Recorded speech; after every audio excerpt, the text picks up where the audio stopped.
Bab 2. Jam pulang kantor. Ri, ayo pulang.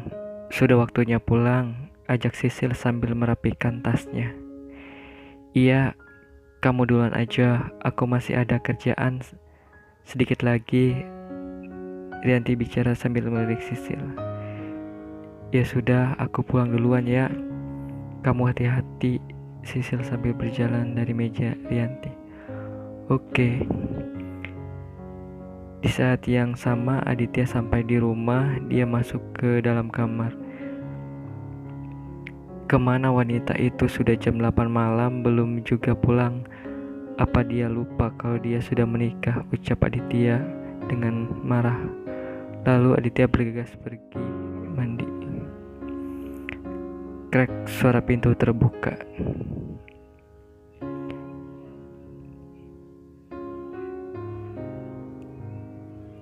Rianti baru saja pulang. Dari mana saja kau? Kenapa baru pulang jam segini? Apa kau tidak ingat kalau kau sudah punya suami? Tadi pagi kau bangun siang, tidak membangunkanku sarapan, dan sekarang kau baru pulang malam. Kemana saja kau? Apa kau berselingkuh? Bentak Aditya. Aku lembur hari ini. Mana mungkin aku selingkuh, ucap Rianti sambil menunduk takut. Lembur, alasan, ucap Aditya murka. Aku tidak mungkin bohong, Dit. Aku lembur karena kita kan kemarin cuti seminggu, kata Rianti membela diri.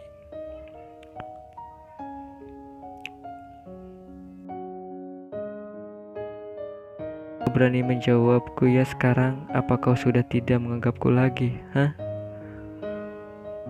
Plak, Aditya menampar pipi Rianti. Aditya benar-benar murka.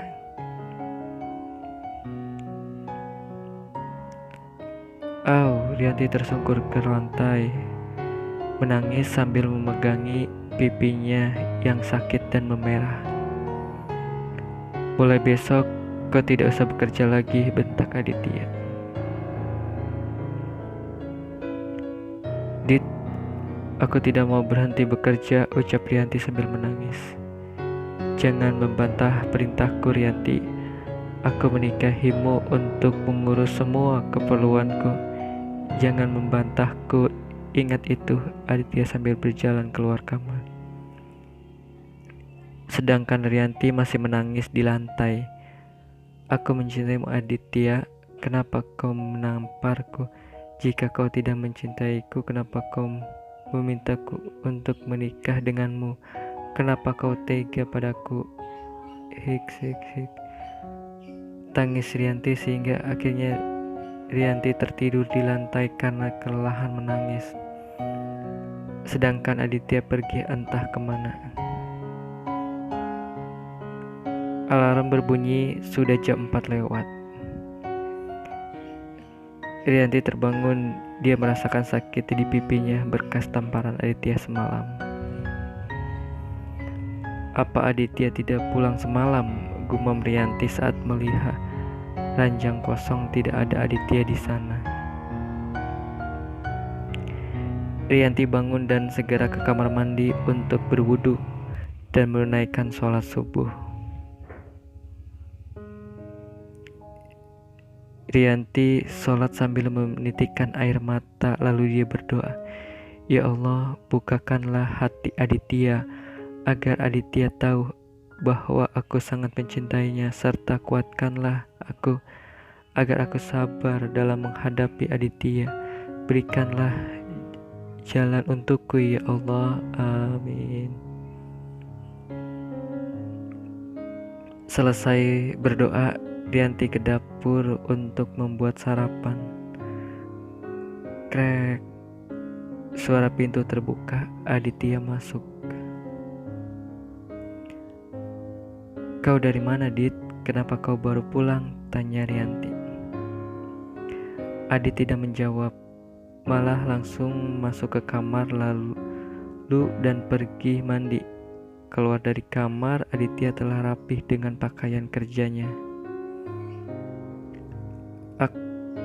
Ku sudah siapkan sarapan. Kamu sarapan dulu sebelum ke kantor, ucap Rianti sambil menaruh roti bakar ke piring dan membuatkan teh untuk Aditya.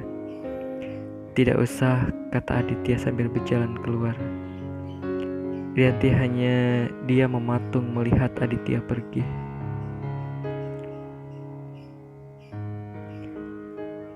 Kring, kring, suara telepon. Halo, selamat pagi. Terdengar suara wanita di seberang telepon. Iya, halo. Mau cari siapa? Tanya Rianti. Apa benar ini rumah Aditya Kusuma? Tanya Meli. Iya, benar. Ini dengan siapa? Saya Meli. Apa Aditya ada? Bisa bicara dengannya? Oh, maaf, Aditya sudah berangkat ke kantor. Ada apa ya yang bisa saya bantu? Ucap Rianti sambil berpikir, siapa wanita ini? Kenapa pagi-pagi sudah mencari Aditya? Sepagi ini sudah berangkat ke kantor. Ini kan baru jam 6:30, padahal kan dia pemilik perusahaan itu, batin Meli. Oh, sudah ke kantor ya, baiklah, nanti aku akan hubungi lagi, ucap Meli sambil tutup telepon. Belum sempat Rianti menjawab telepon sudah tutup. Siapa sebenarnya wanita itu? Gumam Rianti.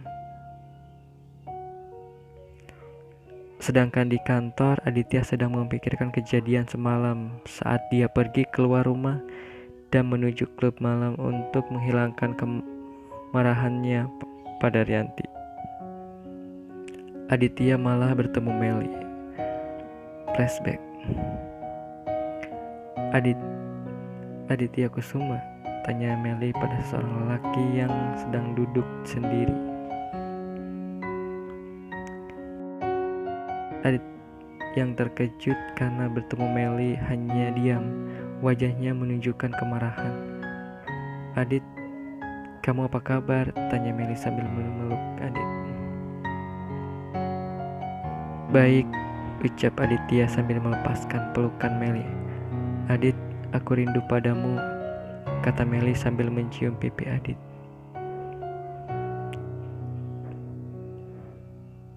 Jangan sembarangan menciumku, aku sudah menikah, kata Aditya dingin. Apa? Menikah?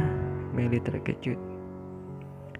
Sudah, jangan menggangguku lagi, kata Aditya sambil berjalan pergi. Aditya sudah menikah. Siapa wanita yang dia nikahi? Batin Meli kebingungan.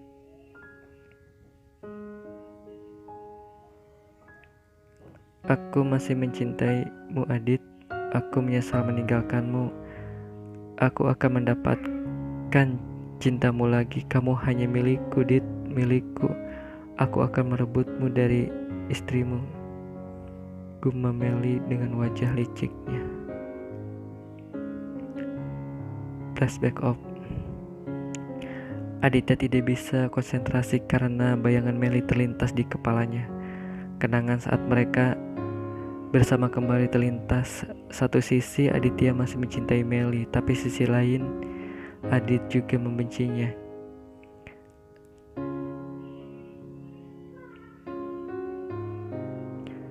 Hari ini Rianti sudah tidak bekerja lagi atas perintah Aditya. Rianti, kamu kenapa belum sampai kantor?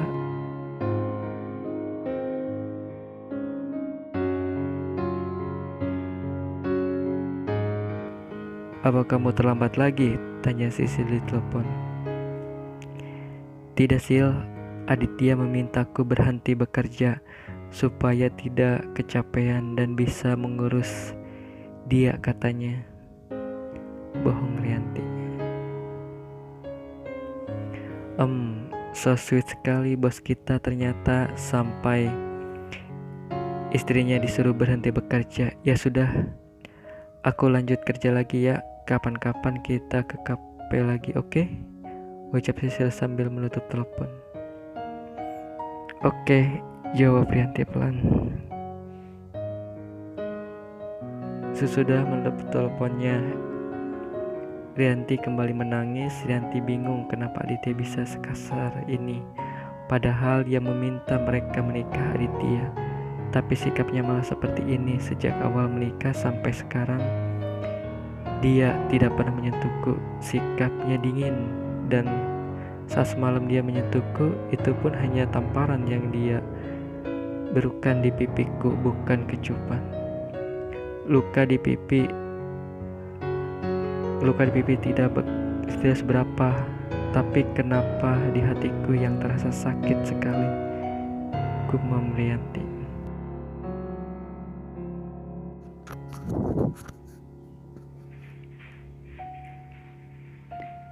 Kisah lama mungkin akan terulang kembali. Aditya yang memang masih mencintai Meli walaupun tersalib benci di hatinya, dan Meli yang ingin kembali pada Aditya. Tapi sekarang ada Rianti, istri Aditya, yang sangat mencintai Aditya.